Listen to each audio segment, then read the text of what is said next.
Hey guys, welcome to another huge episode of Triggered. I hope everyone's doing great. I hope you all had a great weekend.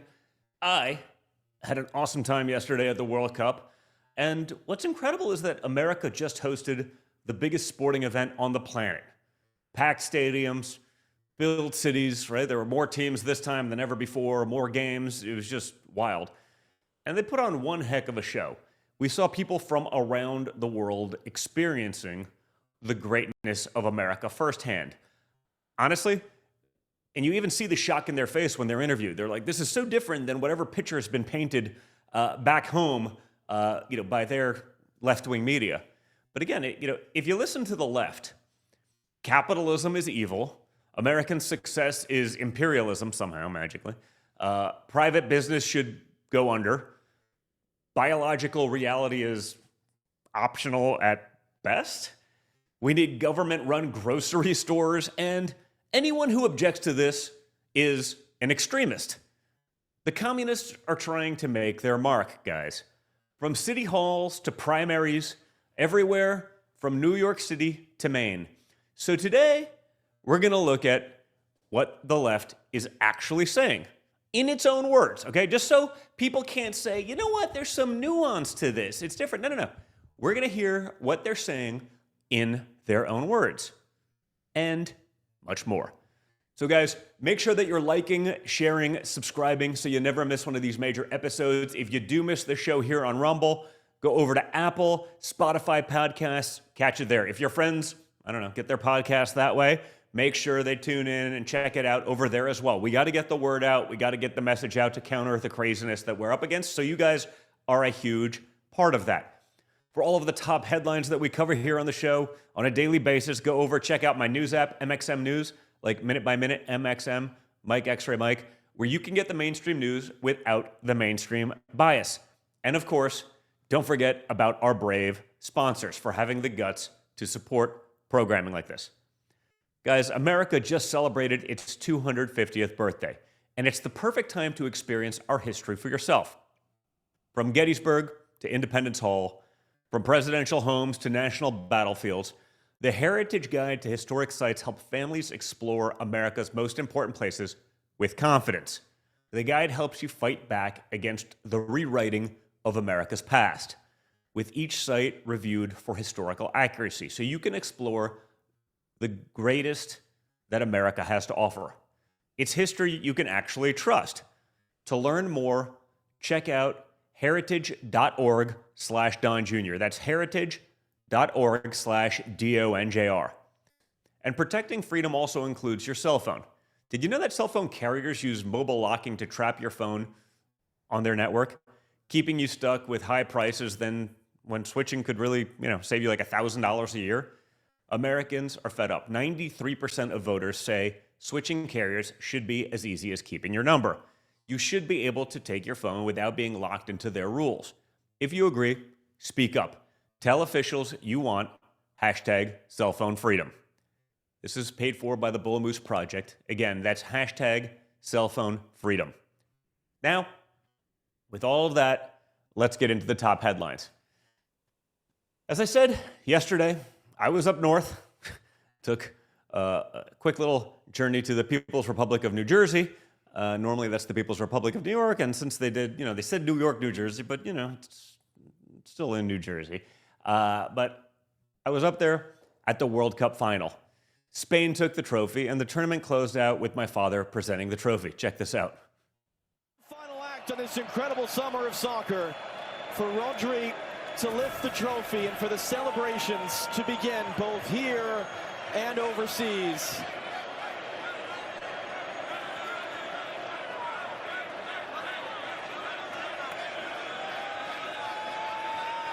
And when Rodri's ready, here we go. Spain have won the World Cup.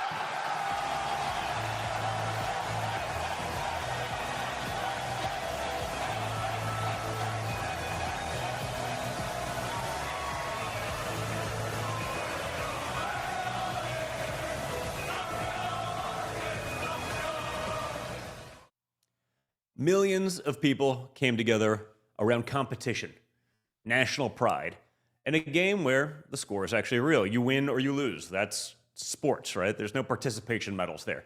You can't change the definition of a goal in the middle of a match because the result, hurts someone's feelings.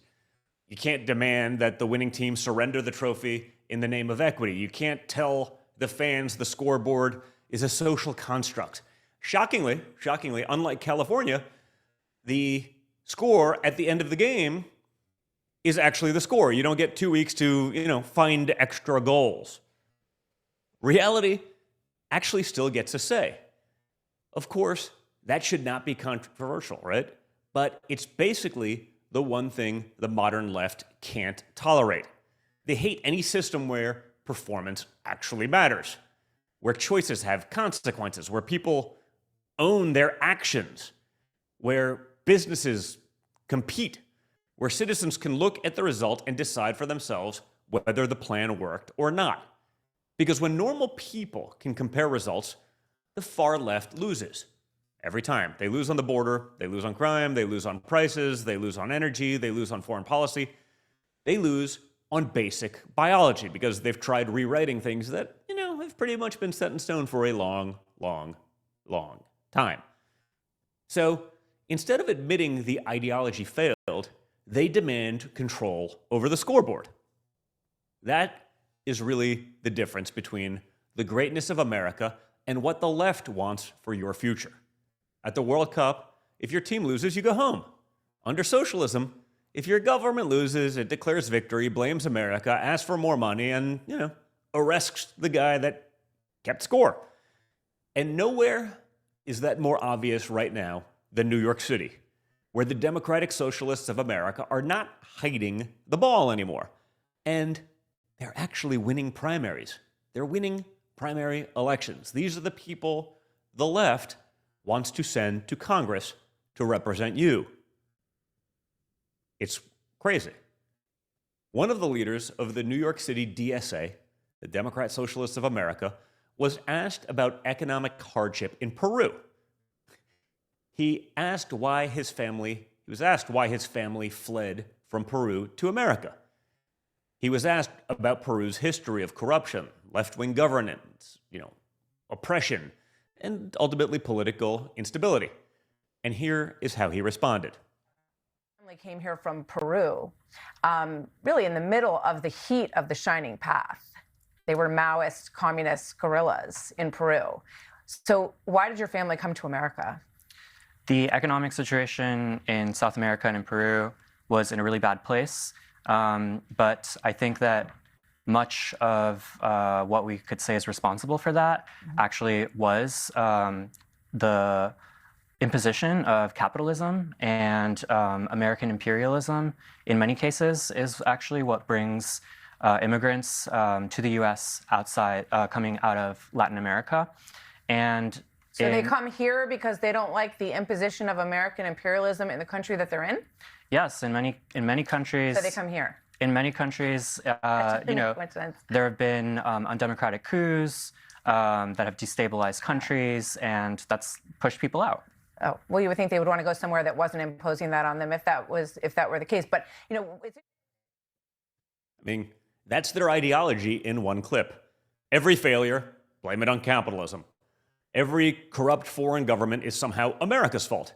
Every country that has suffered under socialism simply did not do socialism right? They'll get it right this time, folks. And somehow, America is racist, terrible. It's a terrible place, apparently. But people from all over the world still want to come here. These people, with these excuses, still come here. They don't stay there. They don't try to fix it there. They come here. And you got to wonder why. There's never a moment where these far-left freaks say that, I don't know, maybe government control, corruption, expropriation, price controls, and, political violence created the disaster. The things that they seem to be all in favor of and do on a regular basis could be the problem, folks. They blame the market, blame America, blame imperialism somehow, blame stolen land, whatever that means. Then they demand more power for the people living in that alternate universe. The people who hate capitalism always seem to build their careers inside the wealthiest capitalist country in human history. They use American technology, American platforms, American universities, American infrastructure, and the protection of the American Constitution to explain somehow why America is evil. And notice how the story always ends. The socialist does not return to the country. He says he was victimized by America and, rebuild it under socialism. Now, he doesn't do that. He stays right here. He comes to America, he enjoys the opportunity, joins the political class, and campaigns to import the same failed ideas that his family escaped. I mean, I say it all the time. There's a reason the migrant boats only go one way. There has literally never been a migrant boat going the other way. Unless, of course, we cut off the benefits for the people who are here illegally, in which case then they start self-deporting. Which also leads you to believe that maybe they were only coming here for the freebies. And the first target of these corrupt communists is usually the person who owns something. The guy who gets up early, opens the door, hires a few people, pays the taxes, cleans up after shoplifters, and hopes there is something left at the end of the month. To the far left, he is the villain because he owns something the government does not control. Now, the DSA has been pushing publicly owned grocery stores as the solution to the cost of living. But they're not stopping there, guys. They're basically celebrating the prospect of government-run stores putting private bodegas out of business. Check it out.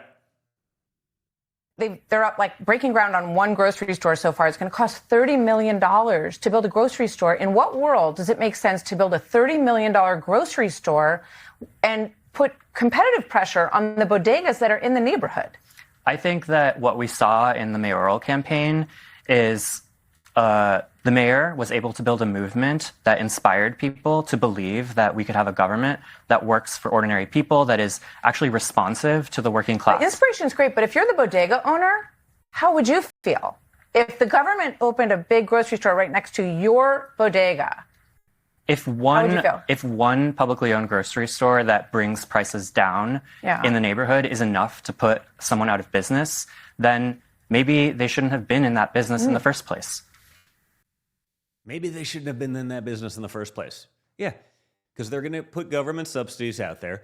By the way, $30 million gets you one hell of a bodega, okay? These small business owners that risk everything, that are running these businesses, they got a lot to lose. And the government's going to spend $30 million to compete with them? They're not competing against, Whole Foods or something like that. They're competing against other small businesses, people that took those risks and those chances to try to live their American dream. They're going to spend more money than any private business would spend because, no one's going to watch over this stuff. No one's ever built anything. No one's done anything. They're just, $30 million sounds about right. It's taxpayer money, whatever. I mean, if the government uses taxpayer money, special rules, public property, and political power to destroy your business and says, maybe you should have not been in business in the first place, that's literally their platform. That's so insane. It's incredible. It's even being said out loud right now. That's not competition. Competition is two private business trying to serve the customer better. Competition is a better price, a cleaner store, a product people actually want, a checkout line that does not take, half your life to get through. Imagine saying this insane stuff to the family that put every dollar it had into a small grocery store. They survived COVID. Restrictions, inflation, shoplifting, labor shortages, energy costs, and years of hostile city government.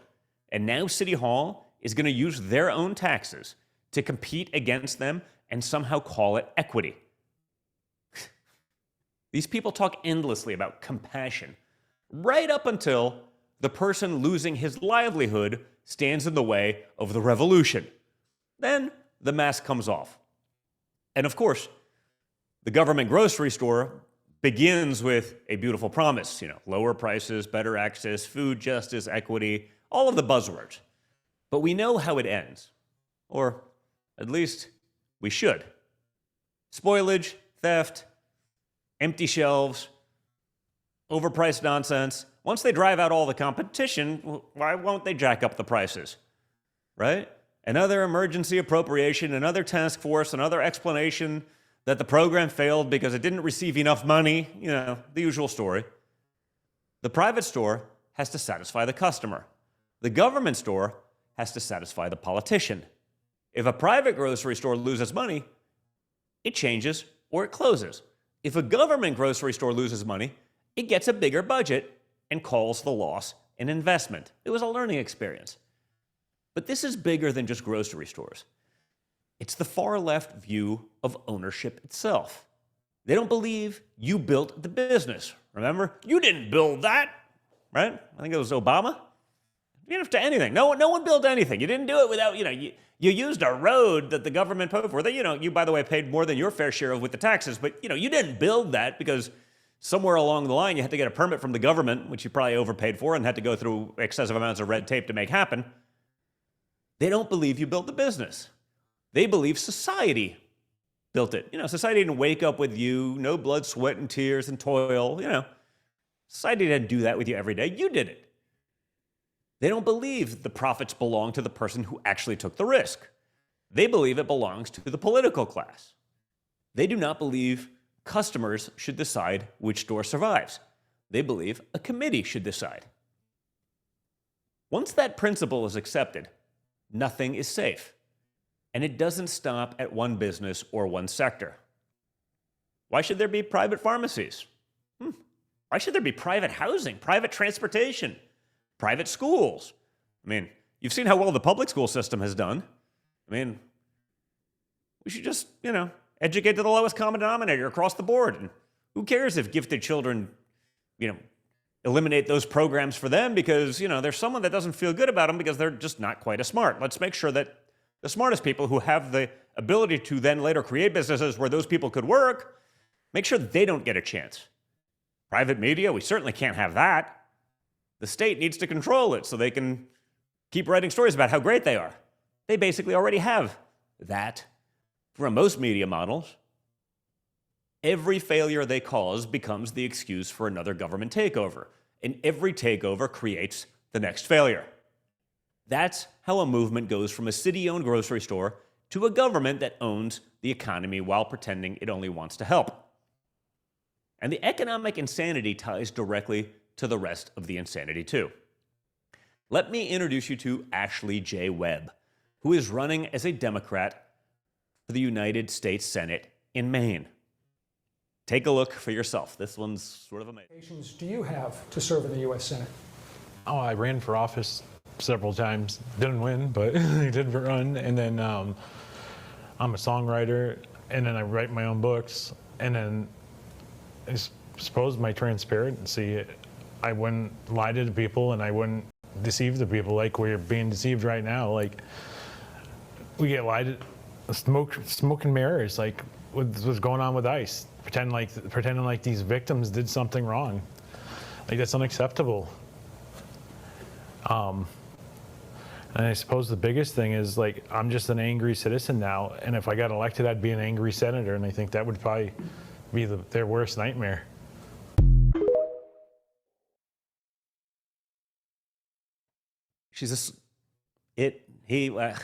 Who even knows anymore, right? They're a songwriter. Wow, we should definitely make this person have the ability to make $1 trillion decisions for us. Okay, just so we're clear, and I don't think I have the video of this here today, but this is the same person, because they're trans, who said they too get a menstrual cycle every month. It just comes out of their anus. It's not a lie. That actually happened. You've probably seen it on other social media, but, like, think of the delusion. Other than the basic qualifications of being a songwriter, they think they get their period, but not the way women get their period, through their butt, and it's basically the same thing. This is someone the Democrats could possibly send to represent Maine in the United States Senate. I have no other words. This is who they are. When someone tells you who they are, believe them. Now, just so you guys remember, the reason this debate is even happening is because Graham Planter, the Democrats' big new star, right? The one they were pushing, and, Liz Warren and Bernie and all the, crazy leftists, they love this guy. Well, he dropped out of the race after a million different scandals involving allegations of abuse and assault, and honestly, just for being a total weirdo, even by Democrat standards. I mean, this is the guy that had, like Nazi tattoos on his chest. I guess, considering they called literally everyone who's a conservative a Nazi for the last, decade. You'd think they'd have a problem with an actual Nazi tattoo, right? Not just someone who's like, I don't know, I think you're crazy, I disagree with you, I'm a conservative. Oh, you're a fascist, Nazi. This guy actually had Nazi tattoos, but that's fine. We're gonna whitewash that and pretend it never happened. So now we have this circus with a trans candidate talking about running on a platform to be honest with people and being a songwriter, and I guess that gets you into the debate stage in a high-profile Democrat primary. Again, as always with the Democrats, this is a South Park episode. We've seen this lunacy in schools. We've watched it with our own eyes in women's sports. We watched it in hospitals. We watched it in corporate HR departments. I mean, they're not exactly trying to hide it, folks. Democrats insist on having debates and arguments about things that have been totally obvious since the beginning of time. And to them, every obvious fact becomes forbidden. And that power did not appear out of nowhere. Groups like the SPLC, the Southern Poverty Law Center, dumped millions into fake hate crime hoaxes. USAID was propping up left-wing movements in Latin America, in Africa, all over the world, grifting money back to the Democrat Party in the United States. Right? We've seen it. Right? That money goes away, and shockingly, conservative religious people in Latin America start actually getting to vote conservatively. Right? But before, nonprofits collected money, activists collected credentials, and the media pretended it was all spontaneous. I mean, Richard Gere even said, USAID was the most pure thing he's ever seen. It was the most pure thing America's ever done. I saw that today. Who knows? This is the guy that allegedly was throwing gerbils up his butt, so I'm not sure that I would take too much of what he says seriously, but they actually believed all of this crap, or at least it was convenient to the end result. Now, the Trump administration is looking at the networks behind that system. You could watch federal courthouses attacked, police precincts burned, officers assaulted, activists moving from city to city, legal support appearing instantly, magically, money moving through the nonprofits back and forth. Every incident was somehow isolated to the fake news media. Every organizer was spontaneous. Every identical sign appeared by magic. The bricks at the riots just showed up to be right there. Then there was stuff online where to find the bricks so you too can riot. Fiery, but mostly peaceful, guys. You guys remember this one? And just earlier today, a suspect started a fire outside of 26 Federal Plaza in Lower Manhattan, where a federal immigration court is located. Check it out.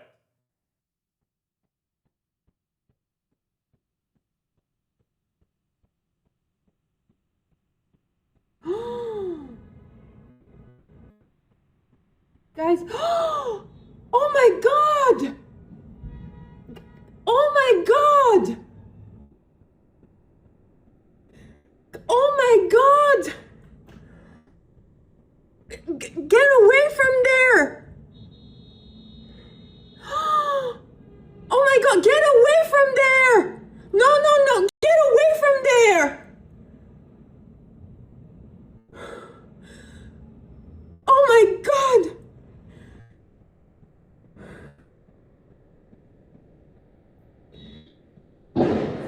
Get away! Oh my God!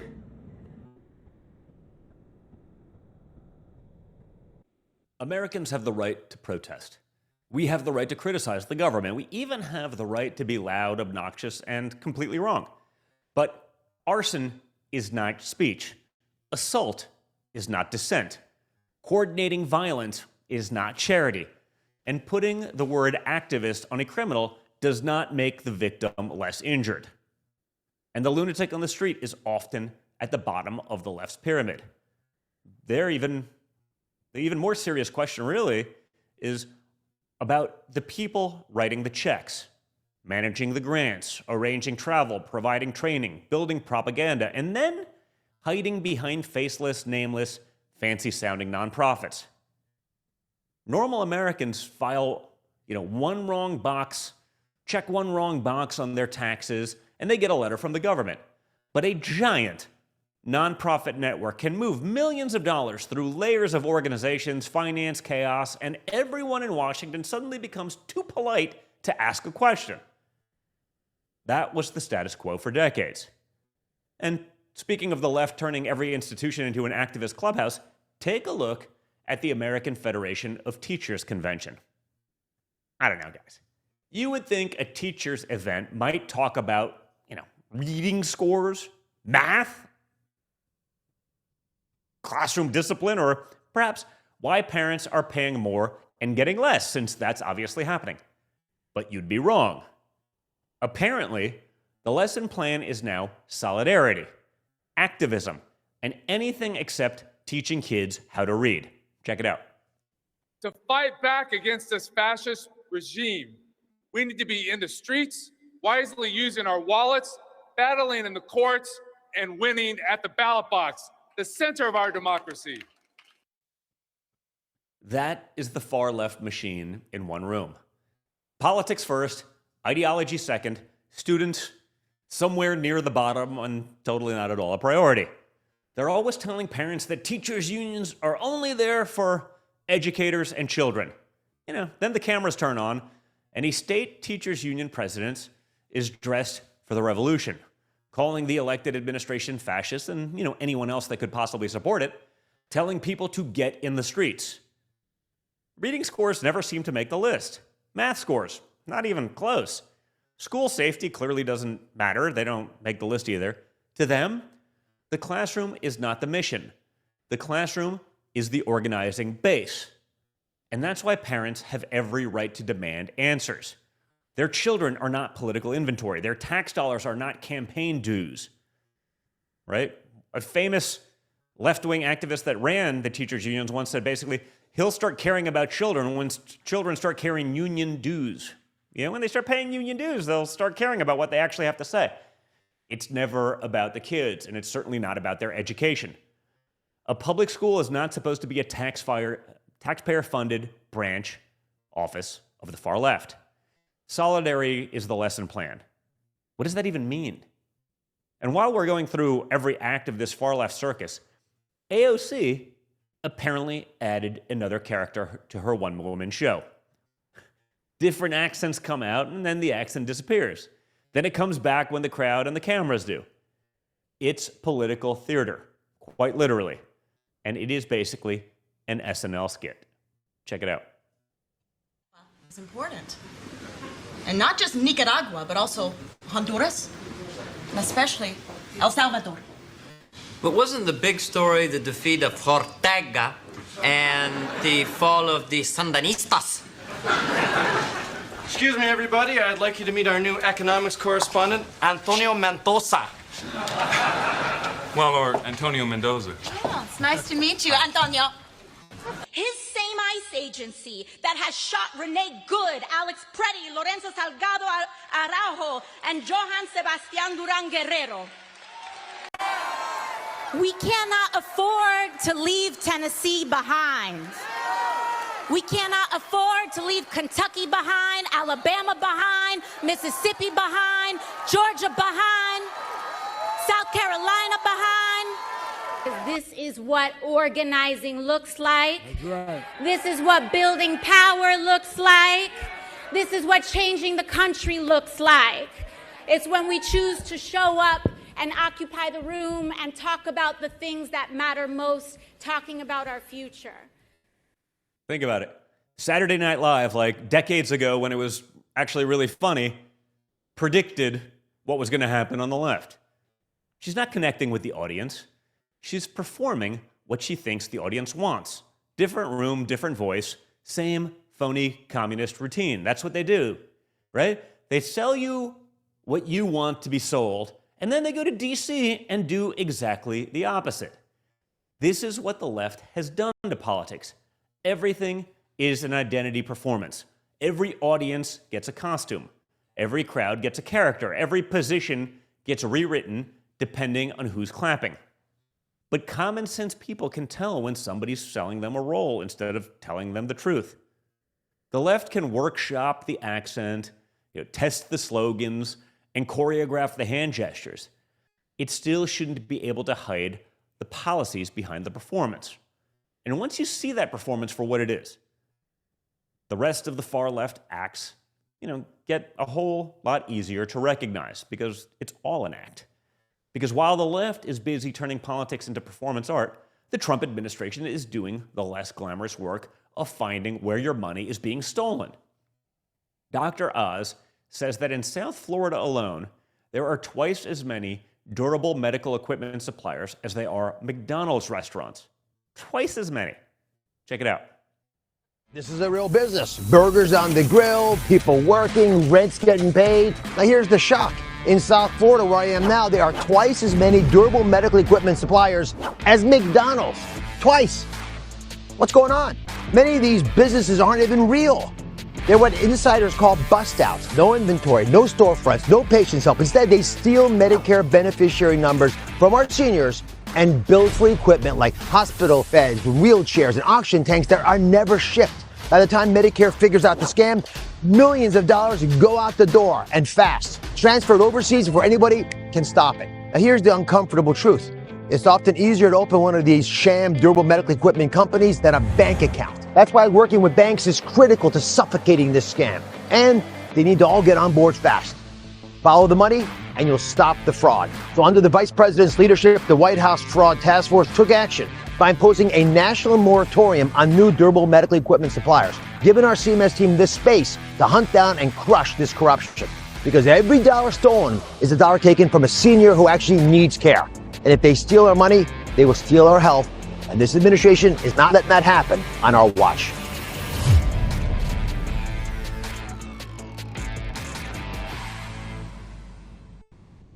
That is what protecting taxpayers looks like. Follow the money, shut down the schemes, and stop treating government fraud like some unavoidable cost of doing business. CMS put a temporary nationwide freeze on new Medicare enrollment for certain durable medical equipment suppliers while it audited the racket. CMS says it also suspended payments to more than 100 suppliers and revoked billing privileges for another 725.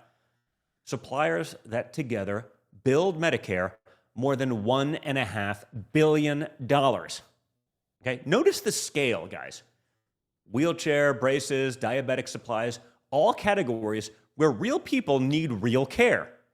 And that's what makes the theft especially disgusting. Every dollar stolen by a fake supplier is a dollar taken from an American who worked for it, and from a patient who may actually need the care. Fraud is not some victimless accounting issue. It creates waiting lists. It raises premiums. It drains programs. It makes every honest provider look suspicious. And then politicians demand another tax increase because the programs they refuse to police are running out of money. Stop the payments, revoke the billing privileges, follow the money. Government competence is supposed to make fraud harder, not make excuses for it. And the same choices keep showing up everywhere. Protect the machine or protect the people paying for it. That same left-wing movement has fought the enforcement of our immigration laws every step of the way. I wonder why. DHS announced 14 straight months of zero releases at the border and says more than 3 million illegal aliens have left the United States because enforcement is real again. Watch. Are up. We're hitting single-day records every single day. But what we've done is I've turned down the temperature of the stove to try to get it correct without boiling over. We're trying to perfect our ability to work with local law enforcement, state law enforcement, and get illegals and criminals off our streets. 70% of the arrests we do daily are felons or have pending felony charges. 70%. For years, Democrats said the president did not have the authority. Congress had to pass another bill. Then the administration changed. The policy changed. And, most importantly, the results changed. The left did not misunderstand the border. They wanted it open all along. No distinction between citizen and non-citizen. No consequence for breaking the law. No border strong enough to interfere with the activist definition of compassion. But compassion without order becomes cruelty.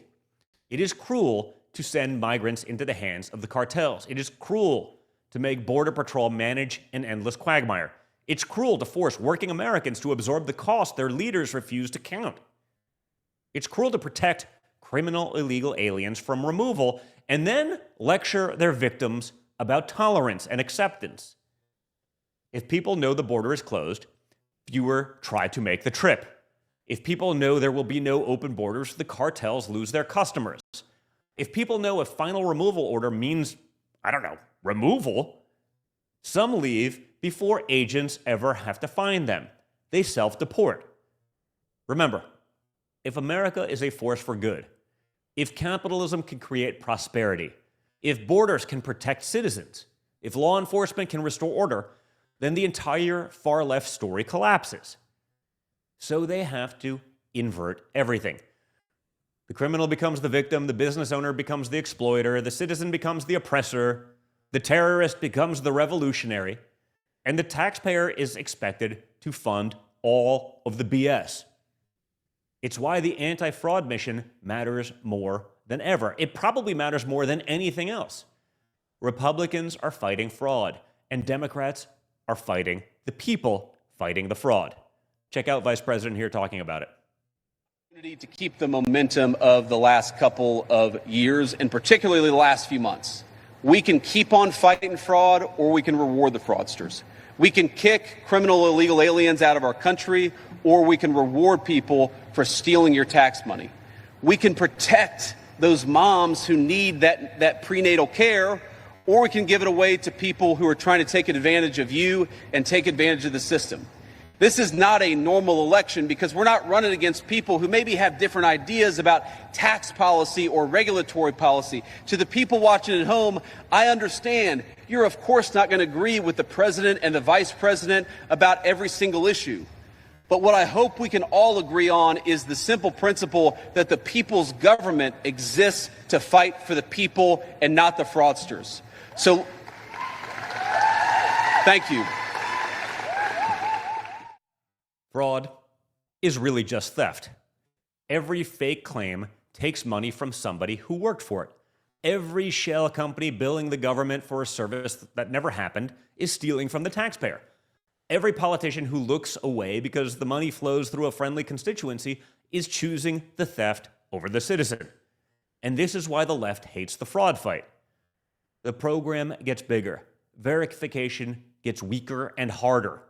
Left-wing groups receive grants, consultants receive contracts, politicians announce compassion, and no one wants to ask whether the person cashing the check even exists.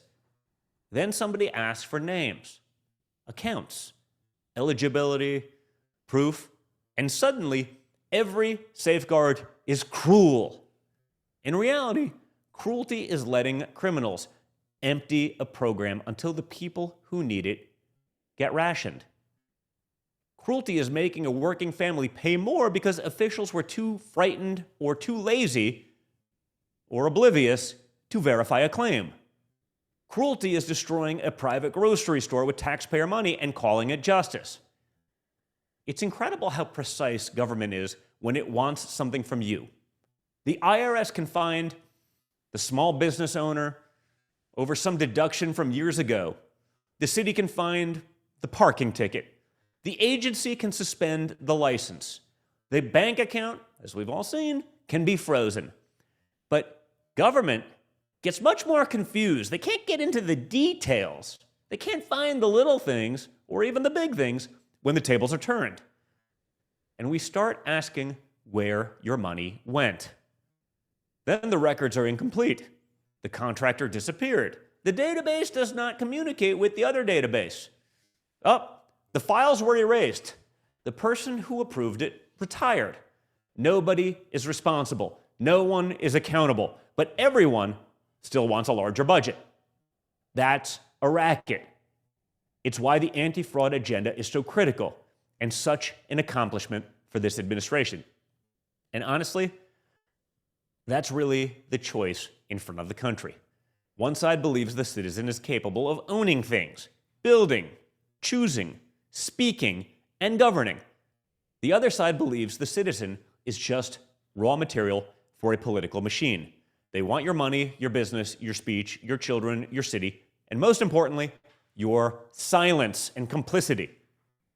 And when their ideas fail, they want the power to tell you the failure was a success. And you better damn well believe it, or they'll just cancel you. The clips today are not Republican attack ads, at least not yet. They are the left explaining itself in their own words. Believe them. They're telling you capitalism is the enemy. They're telling you a government business should be allowed to destroy yours. They're telling you reality must bend to the ideology. They're telling you borders are cruelty, strength is aggression, and accountability is hate. One answer should not be unclear. The answer is super clear. Okay? We're not handing the country over to lunatics. We're not apologizing for prosperity. We're not surrendering private enterprise. We're not looking the other way on fraud. We're not letting the people who broke everything lecture the rest of us about compassion. It's why I always say to share this message, okay? Remember, guys, like, share, subscribe. Send this to your friends so they actually see it. These are their own words, but the mainstream media is not going to cover it because, it'd probably be bad for the Democrats, who the mainstream media, as part of the state propaganda machine, are working for. And make sure your friends are hearing it. Cut through the noise and get to the truth. That's how we win. That's how we grow this movement even more. So I'm seeing I got a little bit of time. Maybe I'll get to some of your questions. So, get to it. We'll just, do a little bit of here. I got to go to a dinner shortly, but I appreciate it. Great show, Don. Let's Save America. See you for a Thursday show. Dueling Daddy, thank you. Why are they not in prison? Individual thinker. That's actually a great question because no one's looked before. So, if I guess what's the old rapper saying? It ain't a crime if you don't get caught. So now that they're looking, hopefully people start going to prison because I know there's a bunch of indictments for some of the Medicaid fraud and some of the scams. That's actually happening right now. But, unfortunately, these things take time and it's going to, but it's going to matter. Let's see.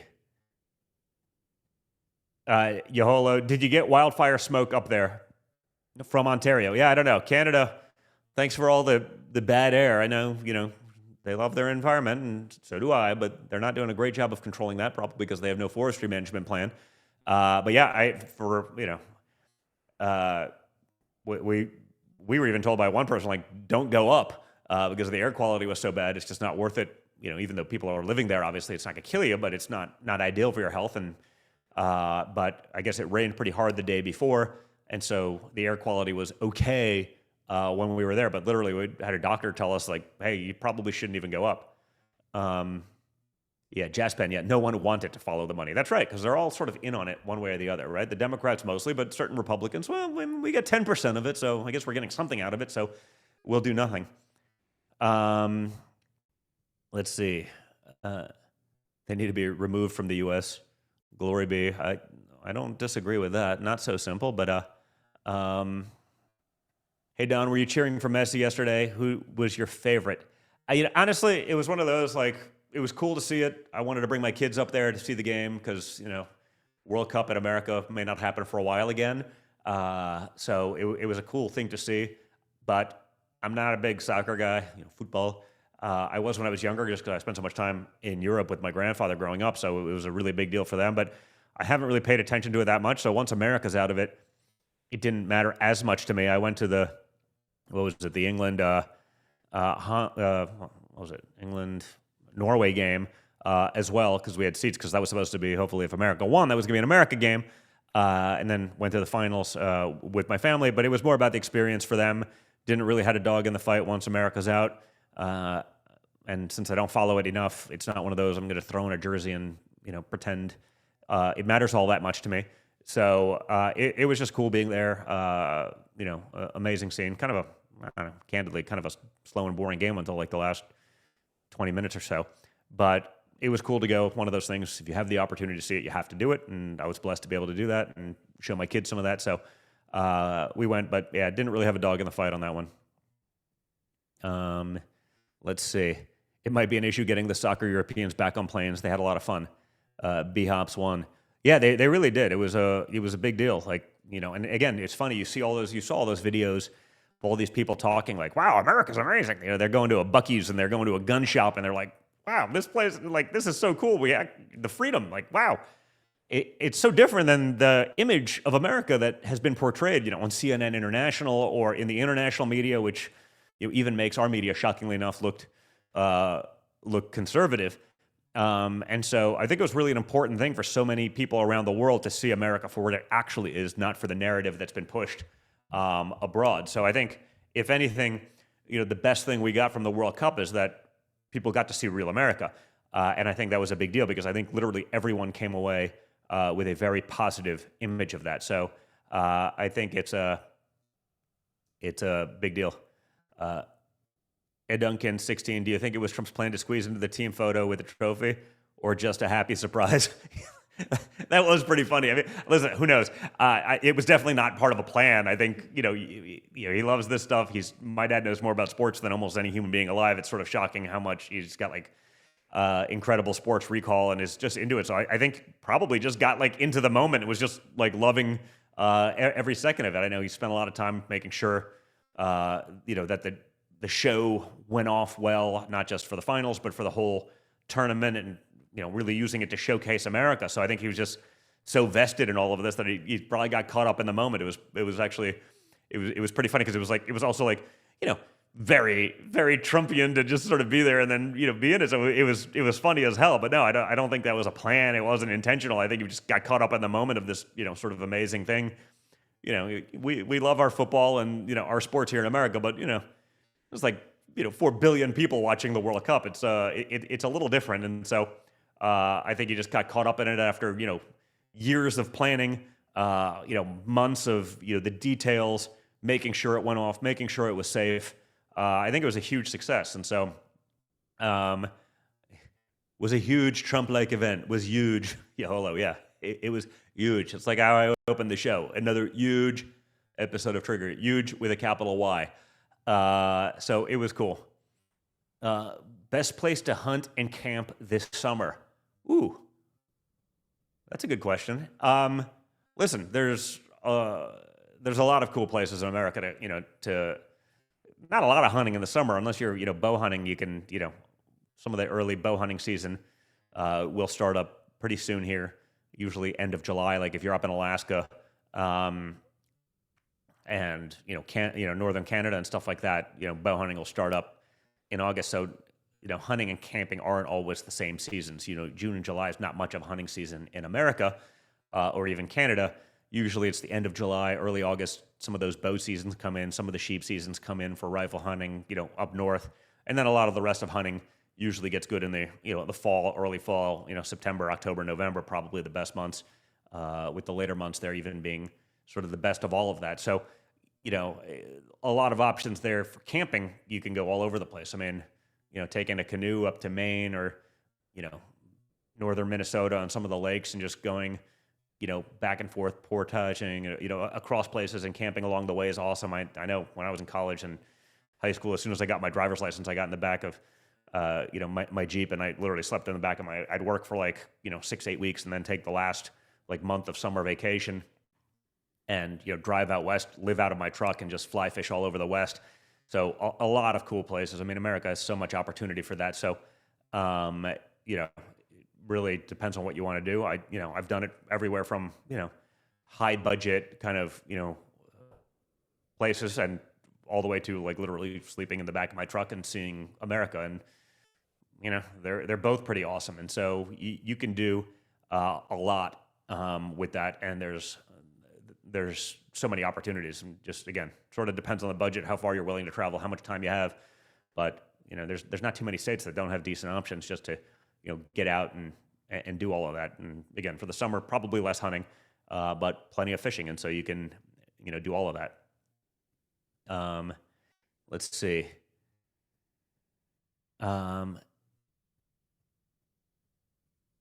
Do you like wood? I have a feeling, that's I like wood for a campfire. I guess I don't like other people's wood. Probably like mine. Yeah, that's a tough one. That's a landmine of a question, but we could probably have some fun with that. But I'll behave myself tonight.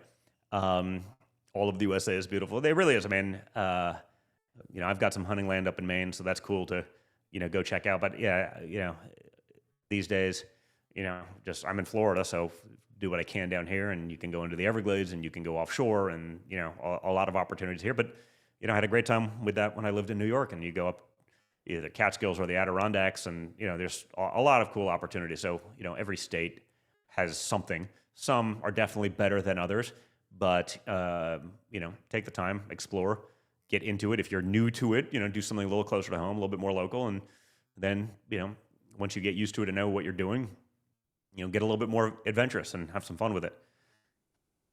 I love America. I wish we can visit these places you're mentioning. You can, like I said, you don't have to go crazy. You don't have to have huge budgets. You can do a lot of this stuff with basically what you have. Like I had a roll-up mat and lived in the back of my, what was then a Jeep Grand Cherokee when I was, 19, 20 years old, and I'd spend 6 weeks every summer doing that. I've driven across country solo like 4 times, I guess. It was just awesome. Olympic Mountains would be fun with a group of tough guys. Yeah, listen, there are places that you can go that are incredible. I love doing this stuff. I love going up into, the Talkeetnas in Alaska, or some of these places, or, the Yukon in Canada, or there's so many great places you can go. But yeah, there's certain places that you definitely want to have experience going. Like, don't go into some of the crazy wilderness if you don't know what you're doing. Take the time. Part of the adventure is actually learning the skills and doing all of that. So, that's part of the fun. So, if you're new to it, I recommend it. It's certainly a great thing to do with family. Just get them in the outdoors, get them off their phones, get them off the couch. It's a big deal. Good fishing in Pyramid Lake, Nevada in the winter. Hooking a 10-pound cutthroat is awesome. I can't go salmon fishing, so that's the next best thing. I've not fished Pyramid Lake, but those are some monster trout. 10-pound any trout is pretty incredible. So I do want to do that one day. I've seen those guys are fishing out there like on ladders and stuff and casting off the, so definitely something I want to do, but definitely a very cool opportunity. Anyone who catches a 10-pound trout is pretty damn lucky. So that's what you got to do. Lay off the coke, Junior. I know. Kate, you look like shit. I know. I got you. The usual stuff, I've done so much of it, yet shockingly, considering, according to the Twitter, I'm the biggest cokehead in the world. Shockingly, there's never been a photo or video or anyone with any credibility actually saying that they've seen me do this, so I don't. If I look tired this week, it's actually because I had foot surgery a couple of days ago, and I had an old injury. I used to jump off mountains with parachutes, paragliding, had a bad landing one time, had 15 pins of plate put in my ankle, and I got like a bad calcification over one of the pins, and it just kind of kept growing and created pain and everything like that, so I had to go in there and do surgery a couple days ago to shave that down. So, it is what it is. But, the trolls are always going to do that. It's fine. I'm happy to address it because, but then they just keep commenting like I don't see the same comment coming from the same person 1,000 times. Like, they're not very original, but that's fine. Let's see. Jesus loves you, fake Melania. That's, yeah. Let's see. Okay. Anything else? Any other questions going on? They are low IQ. That is true. Well, that's okay. It doesn't stop them. I mean, you're entitled to be stupid. That's what's nice about the First Amendment. You can still be stupid and still have an opinion. It's just people are generally going to weigh it a little bit differently. Do you think the Save America Act is going to be attached to the appropriation bills will work? I hope so. I think it's super important. I think it's a common sense, 80-20, 80+%, less than 20% on the negative side issue for the American people. We just need Republicans to have enough balls to actually do it. JD Atkinson, God bless you and your family from Montana. Appreciate it. Well, I guess with that, guys, let's talk again on Thursday. I hope you have an awesome week. I hope you had a great weekend.